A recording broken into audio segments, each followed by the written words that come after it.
नमस्कार दोस्तों, स्वागत है आपका अपनी YouTube channel study easy code में। जब से डोनाल्ड ट्रंप यूएसए का इलेक्शन जीते हैं सेकेंड टर्म के लिए, तब से जो इंडिया और यूएस का ट्रेड का मुद्दा है वह फिर से कहीं ना कहीं चर्चा में आ गया है। रिसेंटली डोनाल्ड ट्रंप के द्वारा बहुत सारे ऐसे स्टेटमेंट दिए गए इंडिया यूएस ट्रेड के रिलेटेड। तो आज का हमारा टॉपिक ऑफ डिस्कशन इसी पे रहने वाला है। बेसिकली हम इसके हिस्ट्री को जानेंगे, जो फर्स्ट टर्म में डोनाल्ड ट्रंप के द्वारा बहुत सारे ऐसे स्टेप्स लिए गए थे 2019-20 में, तो उसको देखेंगे। साथ ही साथ अदर जो फैक्टर्स है उसको भी हम डिटेल वे में कवर करेंगे। तो चलिए आगे बढ़ते हैं। बहुत सारे न्यूज़पेपर के द्वारा ये सारा कवर किया गया है। ये सारा जैसे इकोनॉमिक टाइम्स का देख लो आप, Trump's and other stock warning to India puts a lot at stake to care about, ठीक है। और फिर उसके बाद हो गया टाइम्स ऑफ इंडिया का, फर्स्ट पोस्ट का हो गया, ठीक है। India charges us a lot, Trump threaten to impose reciprocal tariff. तो आज का वीडियो बेसिकली हम इसी इसी सब को कवर करेंगे। तो आगे देखते हैं एग्जैक्टली ट्रम्प ने बोला क्या है, ठीक है। व्हाट डिड ट्रम्प से? देखो, ट्रम्प के द्वारा यह बोला गया है कि अभी तक जो इंडिया करता हुआ आ रहा है वह यूएस पे काफी हाई टैरिफ लगा रहा है, ठीक है। जिसकी वजह से ट्रम्प का यही स्टेटमेंट आया है कि Trump reiterated his intention to impose reciprocal traffic. मतलब जैसे का तैसा, एक तरह से आप बोल सकते हो। रेसिप्रोकल मतलब जैसे इंडिया लगा रहा है वैसे ट्रम्प के द्वारा भी कहीं ना कहीं इसको इम्पोज किया जाएगा, जो टैरिफ है इंडियन गुड्स पे। तो इसी में एक काफी बड़ा स्टेटमेंट ट्रम्प ने दिया है, ठीक है। इसके साथ साथ बोला है ट्रम्प ने कि reciprocal whatever tax India imposes on us we will impose same on them. मतलब जो अभी तक टैक्स इंडिया के द्वारा इम्पोज किया जा रहा है जो यूएस के गुड्स हैं उस पे, सेम वे हम भी कहीं ना कहीं इंडियन गुड्स पे जो टैरिफ है उसको इम्पोज करेंगे। इन्होंने कहीं ना कहीं डायरेक्टली एक ओपनली एक्यूज किया है इंडिया को चार्जिंग एक्सेसिव टैक्सेस। मतलब जो यूएस के गुड्स हैं उस पर काफ़ी एक्सेसिव टैक्स इंडिया के द्वारा लगाए जा रहे हैं, यूएस के द्वारा। जो ट्रम्प है उनके द्वारा बोला गया है ओपनली। और कहीं ना कहीं इसी वजह से यह सारा स्टेटमेंट उनके तरफ से आ रहा है कि हम जो इंडियन गुड्स है उस पर और भी टैरिफ लगाएंगे, सो दैट जो चीज़ें हो रही हैं नेगेटिव वे में उसे पॉजिटिव किया जा सके। मतलब उसे कहीं ना कहीं बैलेंस वे में लाया जा सके, ठीक है।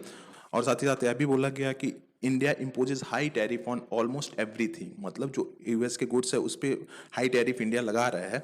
वी फॉरगिव देम, मतलब हमने उन्हें माफ किया, but will no longer continue. मतलब यह सारी चीजें कहीं कंटिन्यू नहीं रहेंगी हमेशा, हम इस पे एक्शन लेंगे। अब हम बात करें जो हिस्ट्री है tariff tension between India and US से, मतलब यूएस और इंडिया के बीच में जो हमारा ट्रेड से रिलेटेड अभी तक जो टेंशन बना हुआ है, मतलब हमेशा कहीं ना कहीं डोनाल्ड ट्रंप के टाइम पीरियड में ये सारी चीज़ें होती हैं। फर्स्ट टर्म में हमने देखा बहुत सारे ऐसे स्टेप डोनाल्ड ट्रंप के द्वारा लिए गए थे जो कि इंडिया को नेगेटिवली इम्पैक्ट किया, बट उसके साथ साथ बहुत सारे इसके पॉजिटिव आउटकम्स भी रहे, उसको भी हम देखेंगे आगे। देखो 2019 में क्या हुआ था, यूएस जो था वह ड्यूटीज़ को काफ़ी बहुत ज़्यादा बढ़ा दिया था स्टील जो एल्युमिनियम प्रोडक्ट्स हैं। मतलब स्टील और जो एल्युमिनियम इंपोर्ट्स इंडिया की तरफ से यूएस में किया जा रहा था, मतलब एक्सपोर्ट किया जा रहा था इंडिया, जो यूएस इंपोर्ट कर रहा था उस पर हाई ड्यूटी लगा दिया गया था। जिसकी वजह से रिटेलिएटरी एक तरह से मेजर, मतलब एक तरह से अपने आप को बचाने के लिए इंडिया ने बहुत सारे ऐसे यूएस गुड्स थे उस पर इम्पोज कर दिया था हाई टैरिफ, ठीक ठीक है।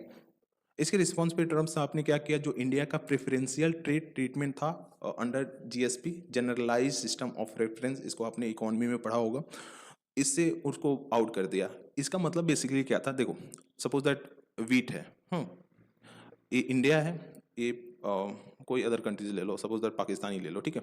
यहाँ से अगर हमने ये साइन कर रखा है प्रेफरेंशियल ट्रेड ट्रीटमेंट को, कहीं ना साइन कर रखा है अंडर जीएसपी, तो उसमें क्या होगा कि हमें प्रेफरेंसेस मिलेगा।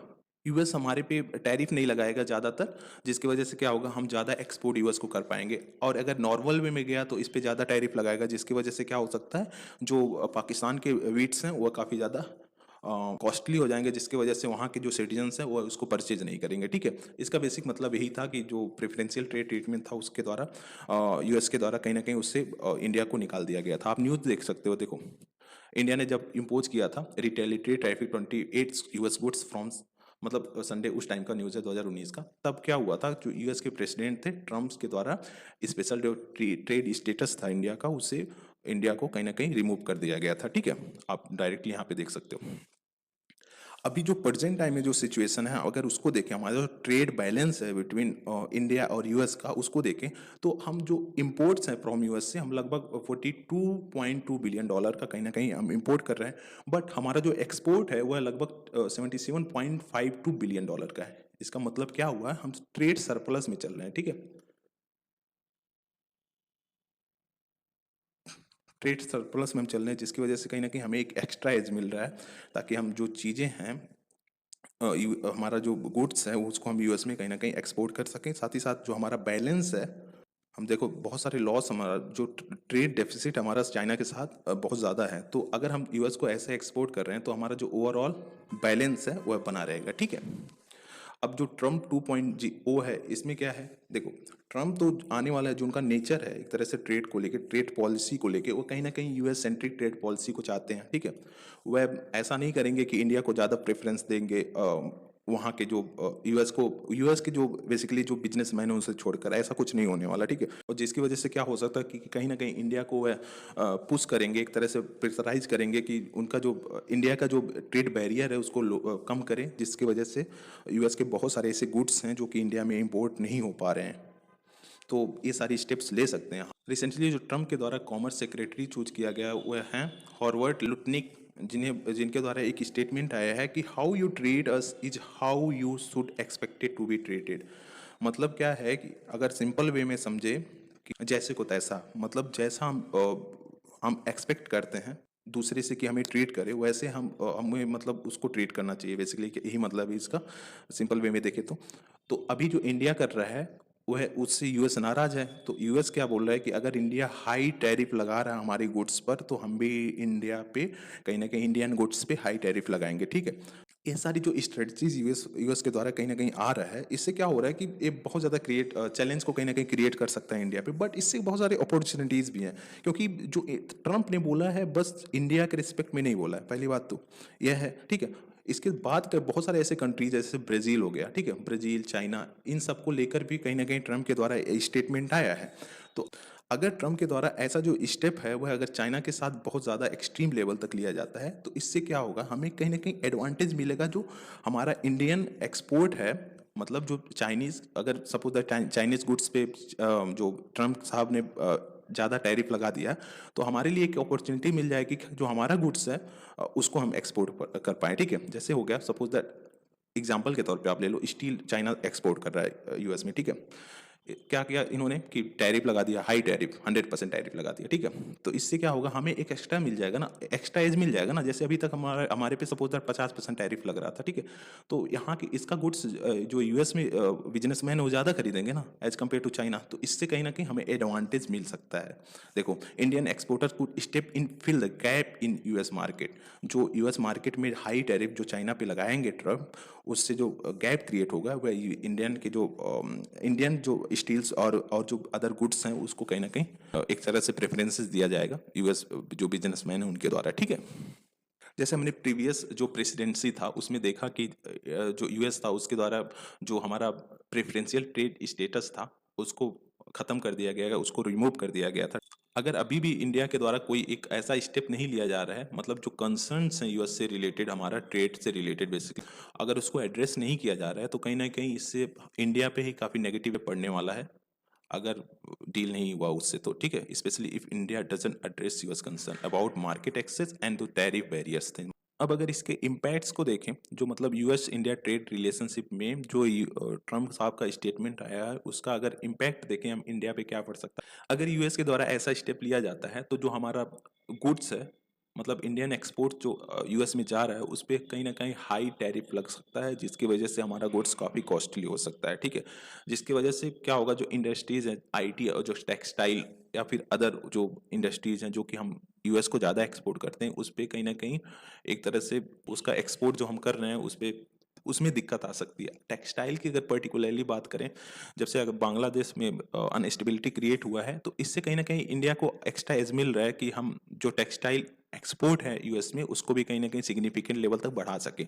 तो अगर ट्रम्प के द्वारा ऐसा कुछ स्टेप लिया जा रहा है, तो यह जो एडवांटेज हमारे लिए बन रहा है वह भी कहीं ना कहीं खत्म हो सकता है, ठीक है। और इसके साथ साथ अगर ऐसे टैरिफ इंक्रीज किए जा रहे हैं, तो जो अमेरिकन्स हैं इंडिया में इन्वेस्ट करना चाह रहे हैं, उन्हें भी कहीं ना कहीं इंडिया को छोड़ के किसी अदर कंट्रीज में जाना होगा, क्योंकि देखो सिंपल सी बात है, अगर ट्रम्प के द्वारा ऐसे स्टेप्स लिए जा रहे हैं, तो एफडीआई यूएस से आ रहे हैं इंडिया में, उस पर नेगेटिव इम्पैक्ट पड़ना है, ठीक है। तो अभी तक आप देखो एफडीआई में मैंने एक वीडियो बनाया था, इंडिया जो यूएस है वह लगभग 10% कंट्रीब्यूट करता है एफडीआई में।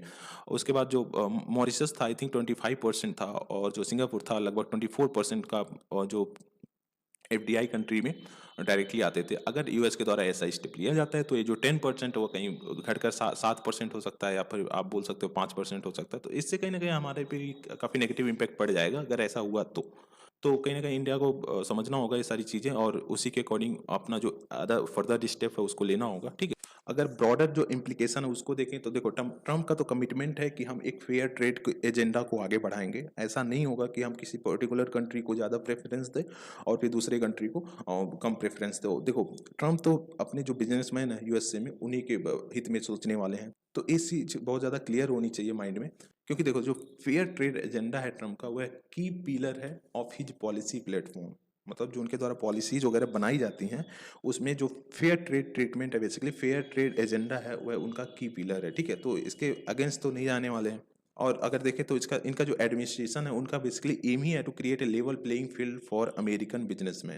अगर ये सारी चीज़ें होती हैं तो इंडिया कहीं ना कहीं जो स्क्रूटनी है और जो निगोसिएशन है ट्रेड का उसको फेस कर सकता है। मतलब हो सकता है ट्रम्प के द्वारा फिर से कोई ट्रेड एग्रीमेंट किया जाए जिसमें बहुत सारे ऐसे डिसएडवांटेज को फेस करना पड़ सकता है इंडिया को, जो कि अभी तक एक्सपेक्टेड नहीं था। तो इसकी वजह से कहीं ना कहीं ये सारी चीज़ें हो सकती हैं, जिसकी वजह से क्या हो सकता है, जो एग्जिस्टिंग ट्रेड डायनेमिक्स हैं बिटवीन इंडिया एंड यूएसए वह काफ़ी सिग्निफिकेंट लेवल तक चेंज हो सकता है। तो मेरा व्यू यही रहेगा कि अगर दोनों कंट्रीज हैं तो दोनों कंट्रीज कहीं ना कहीं साथ आके एक तरह से मिलके इस पे कोई स्टेप लेना चाहिए। अगर उनको लग रहा है कि ऐसी सिचुएशन क्रिएट हो रहा है, मतलब इंडिया के द्वारा कोई नेगेटिव स्टेप लिया जा रहा है, तो बातचीत पे इसे डील करना चाहिए। ऐसा नहीं है कि मतलब आप वैसे डायरेक्ट स्टेप ले रहे हो without any meeting any conversation. तो ये सारी चीज़ें नहीं होना चाहिए बेसिकली। तो आज के वीडियो में बस इतना ही। Thank you for watching. Please do like share and subscribe. Thank you guys.